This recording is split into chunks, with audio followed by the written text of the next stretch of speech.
Welcome to our channel. Today's story is not just a story, it's a reminder of something we all forget. Nothing is impossible. Not when your heart is stubborn. Not when your dream burns louder than your excuses. Today, we bring you the emotional, powerful, and unforgettable journey of a boy. Not from a big city. Not with wealth. Not with support. He had nothing, except one thing, a dream that refused to die. This is not just a story. This is a fight against destiny. This is a boy who went from night security guard to software engineer. This story will break you, it will lift you, and it will change the way you see your own life. After this story, you'll never say, "I can't" again. I promise. Every second of this story is worth it. Part 1. The Boy Who Watched from the Window. My name is Liam. I was born in a dusty little town where people didn't dream. They adjusted. The streets were noisy, the homes were tight, and the sky always looked like it had no space for people like us. I grew up in a middle-class family, the kind no one makes movies about. We weren't poor, but we were always close to it. My father was a tired man. He worked 12 hours a day as a mechanic, hands covered in grease, back always bent. He never complained, but you could feel the silence in his eyes. My mother was the backbone of everything. She woke up before sunrise, packed lunchboxes, handled bills, and made sure we smiled, even when she didn't have time to eat. We lived in a rented one-bedroom house. One small fan, one leaking tap, and one dream inside my chest that felt too big for the walls.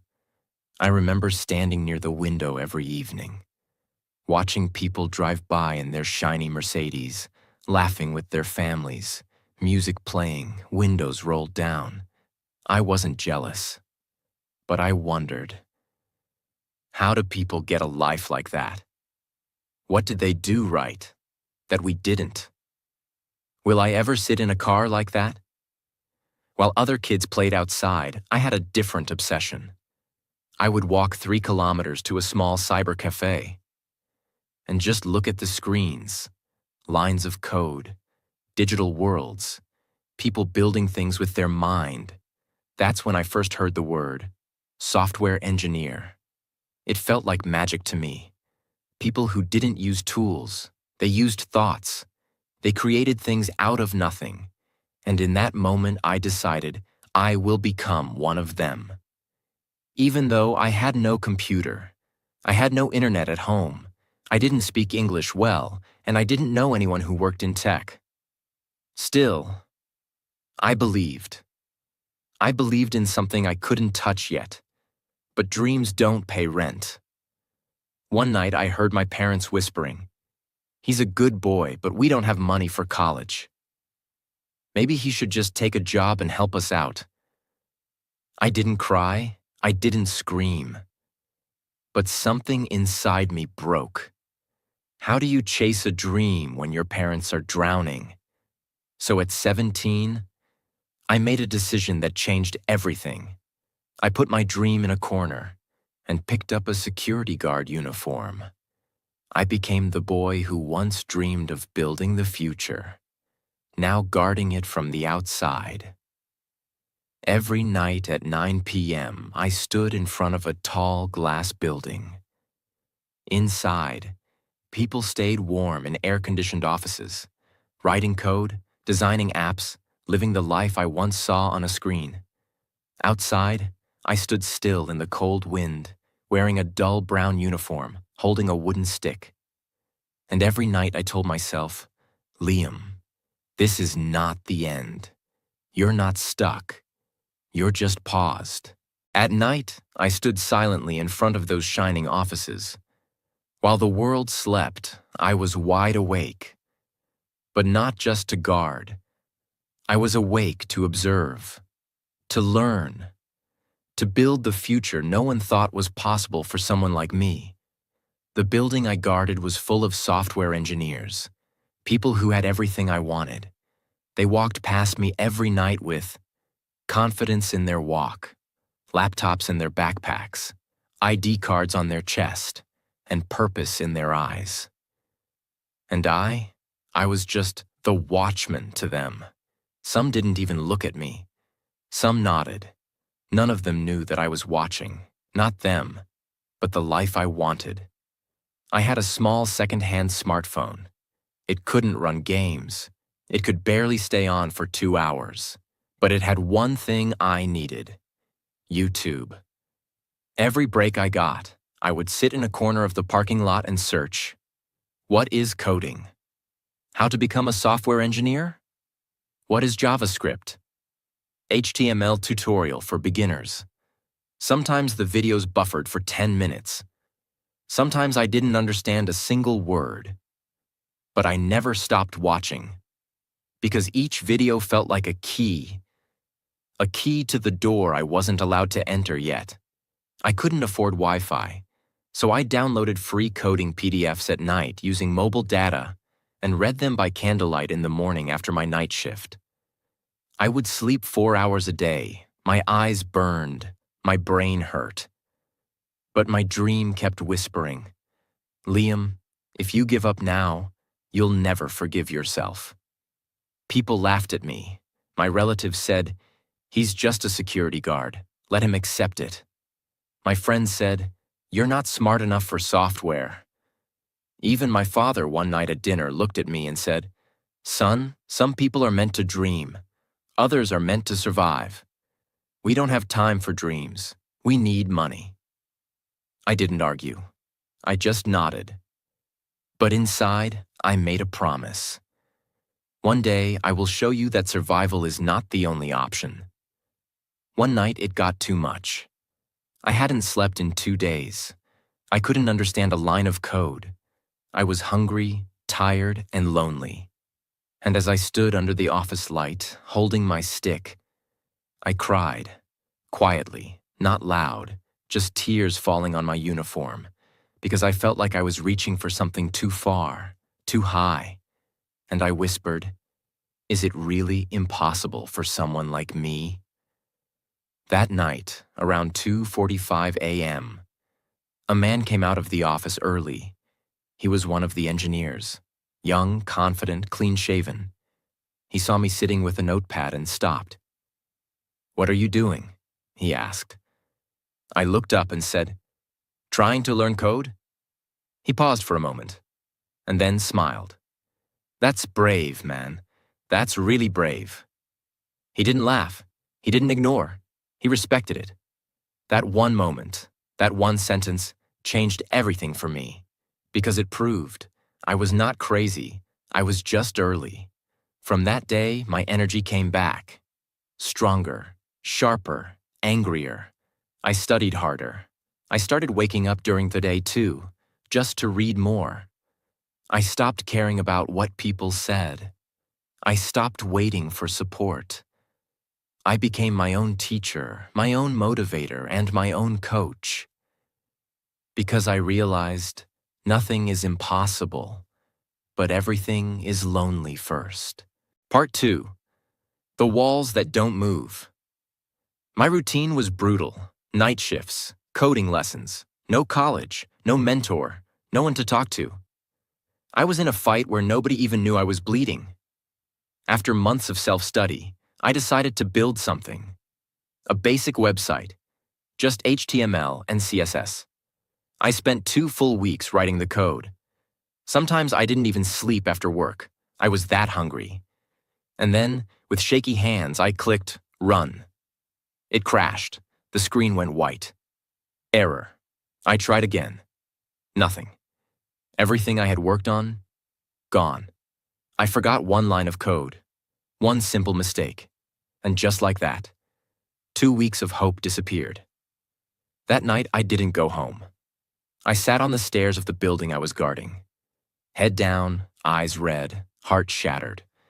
I kept thinking, maybe they're right. Maybe this is not for me. Maybe some people stay guards forever. I didn't feel like a hero. I felt like a ghost. A week later, my father gave me an envelope. Inside it, a pamphlet from a local factory hiring full-time laborers. He said, "They give $200 per month. No night shifts. Maybe it's better for you." I didn't get angry. I understood. He wasn't killing my dream. He was trying to feed the family. But I walked back to my room that night with one thought repeating in my head. If I give up now, I will spend the rest of my life explaining to myself why I didn't try harder. I didn't make a speech. I didn't post motivation on social media. I didn't cry again. I reopened my laptop. I rewrote the code. I read more carefully.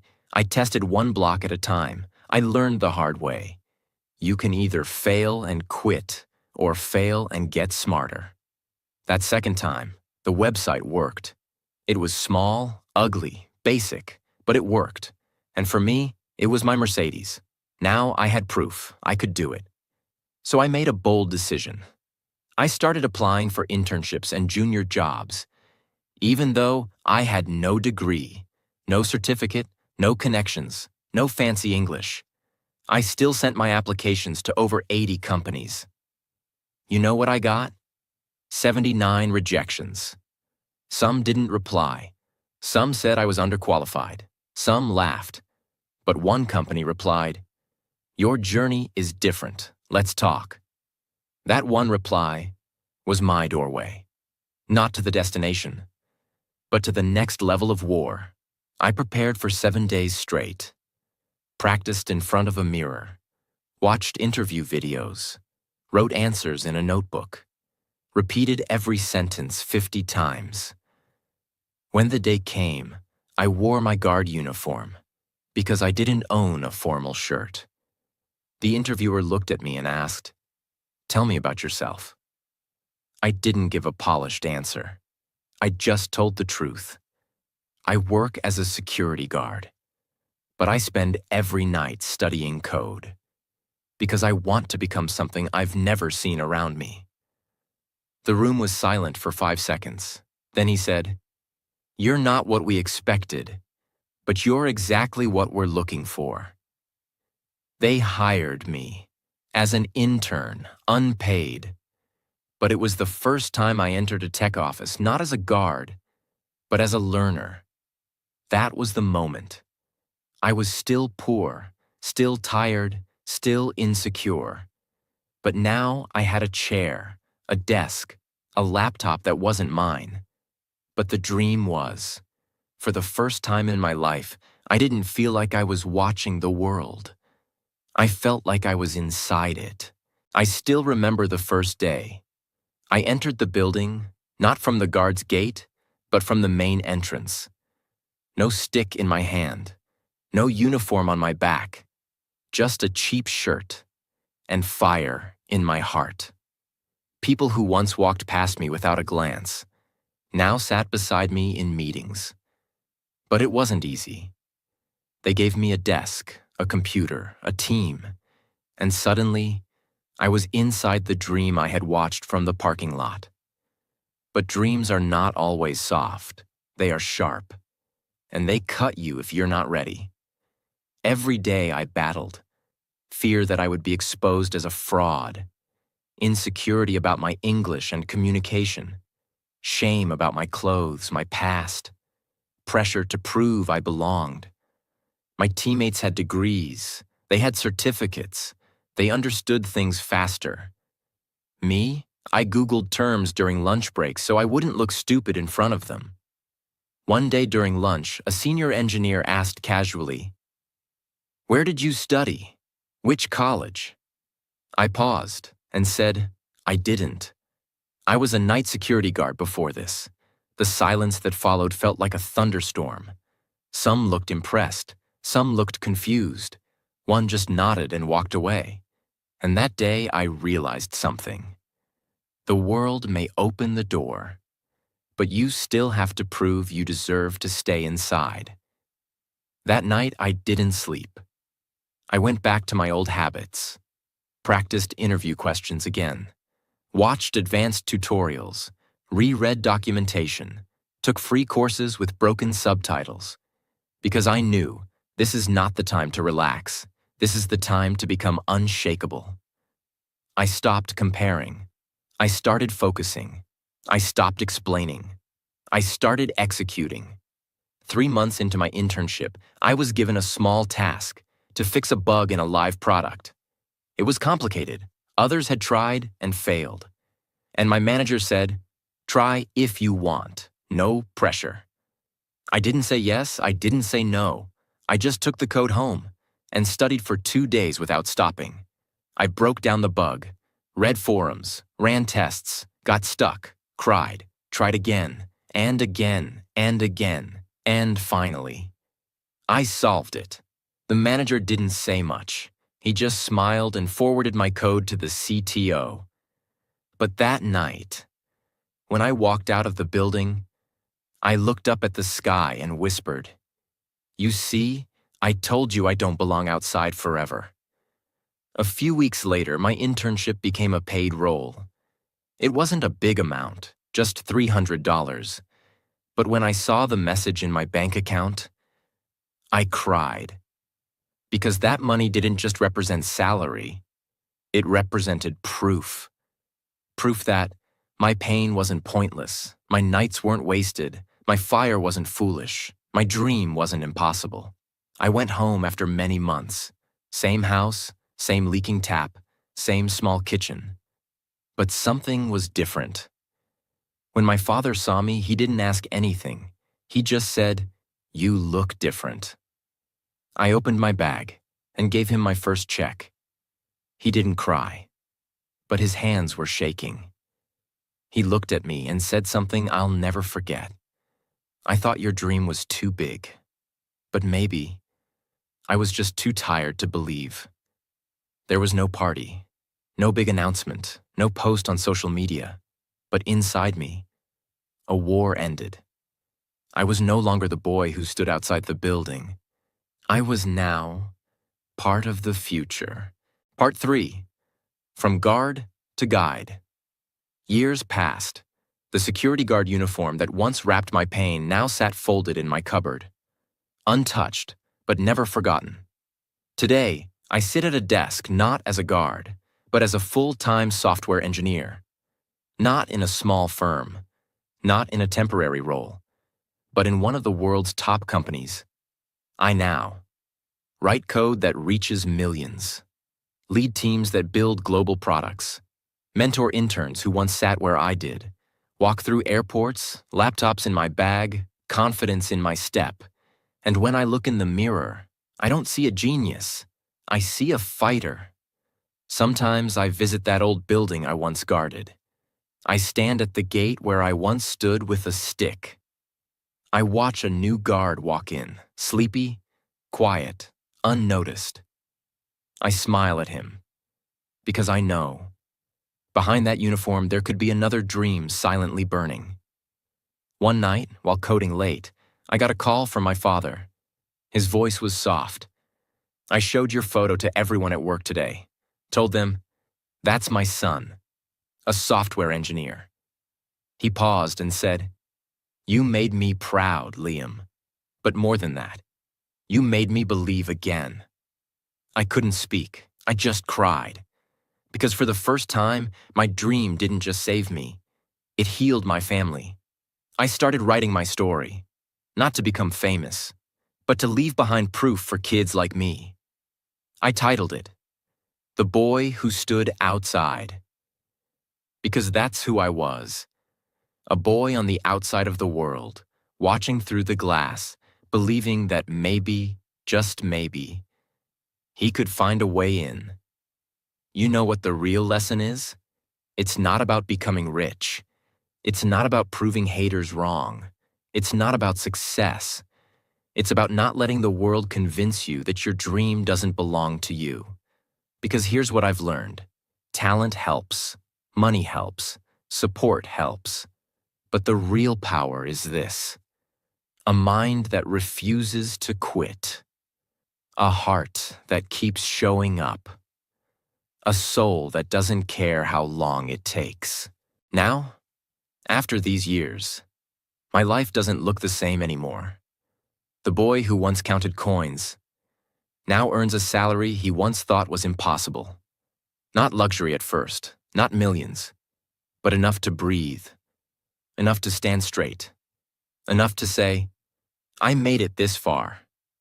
With my first real salary, I did not buy expensive clothes. I did not show off. I bought a new fan for my parents' house, a proper bed for my father's tired back, a phone for my mother so she could call me anytime, and groceries without checking prices. That moment, when my mother smiled without worry, that was richer than any car. Years later, I bought my first car. Nothing fancy. But when I held the keys, my hands shook, because I remembered the boy who once stood on the road, watching other people's Mercedes pass by, and wondering if life would ever choose him. That day, life chose me, not because I was lucky, not because it was easy, but because I didn't stop when it was hard. And that's when I understood the truth. Struggle changes you quietly. Success announces you loudly. Now, you've just heard the story. A boy with nothing, who proved that nothing is impossible. But this isn't just a motivational story. It's not fiction. It's history. Let me now show you real people who lived the pain, who were laughed at, who were told, you can't. And still, they changed the world. Neil Armstrong, the first human to step on the moon. But did you know? He was once told, space exploration is impossible.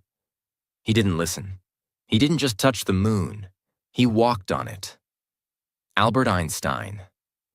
As a child, he couldn't speak properly till age 4. His teachers said, he will never succeed in life. But he went on to change the laws of physics forever, because greatness doesn't need permission.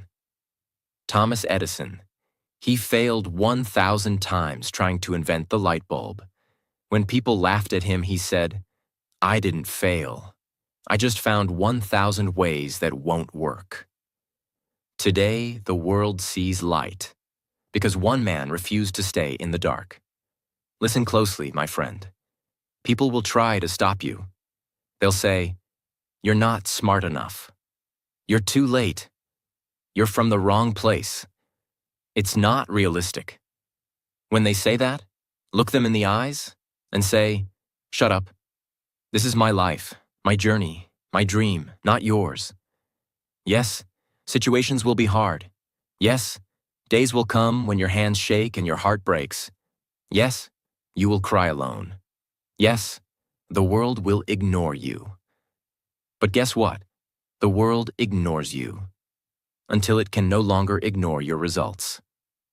Remember this, my friend. Today is the period of struggle, but tomorrow will be the period of success. So don't cry because it's hard. Don't quit because it's lonely. Don't stop because it's slow. Instead, get louder, get better, get obsessed, because nothing is impossible. And if no one believes in you, then believe in yourself harder. This is not just a video. This is a wake-up call. So if this story made your heart beat louder, if it reminded you who you are, like it, share it, and comment below. I will never give up. And don't forget to subscribe, because this channel is not here to entertain you. It's here to rebuild you. Nothing is impossible. Now go prove it.